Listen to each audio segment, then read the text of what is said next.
Hi, my name is CJ Bloyer, and I'm a writer of several genres, including but not limited to fantasy, Christian romance, and most recently, I've taken to trying to write mysteries. I don't normally make a lot of videos because I hate editing them. So we're going to give this a go.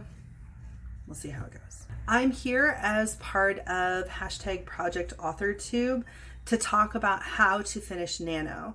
I've participated in NaNoWriMo for about 15 years, and I have some tips and tricks to share with you on how to make this year be a winning year for you. There are lots of things that you can do before Nano starts or during the first couple of weeks of Nano to really ensure that you hit that 50,000 words before the end of November.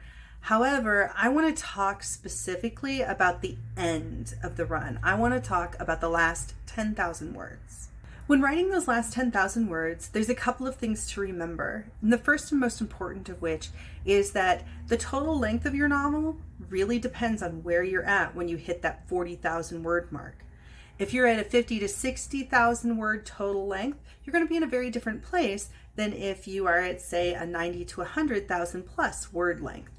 So we're going to take 50 to 60,000 words, 70 to 80,000 words, and 90 to 100,000 plus, and kind of look at what those last 10,000 words of November's NaNoWriMo would look like in those instances. If your novel is a 50 to 60,000 word length, you're going to be in the end of Act 2, the beginning of Act 3 when you hit 40,000 words. This means that your focus is going to be on the climax, the finale, and the denouement or the resolution at the end. This is a good time to remember, how did your characters get here? They've just experienced an all is lost or dark night of the soul movement, and they're going to be broken. So the question is, how broken are they? And how much is it going to take for them to be fixed up? What does your character need to make it to the end of the book? What do they need to accomplish to achieve their goals? These are good questions to be asking and focusing on in these last 10,000 words. Another question is, what are your character's motivations? What has gotten them this far? And is that enough to get them to the end? Or do their motivations to reach that goal need to change? For that matter, does their goal need to change? Also, this is the perfect time to think about where your antagonist is at this moment. They should be feeling an inordinate amount of triumph, of success.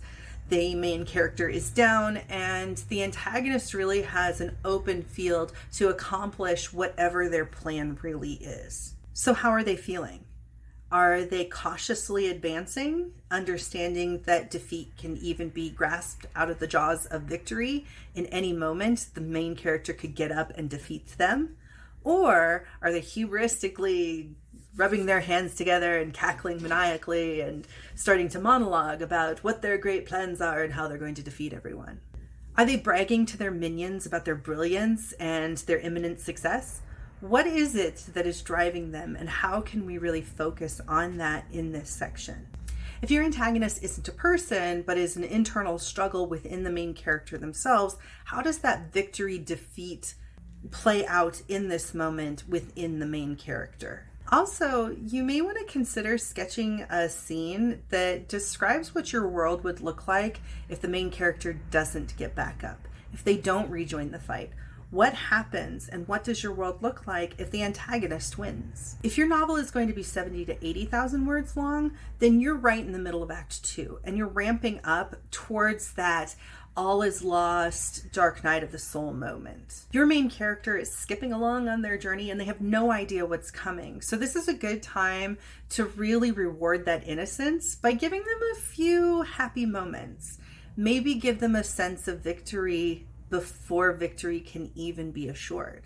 Give them a few last happy moments before their world comes crumbling down around their ears.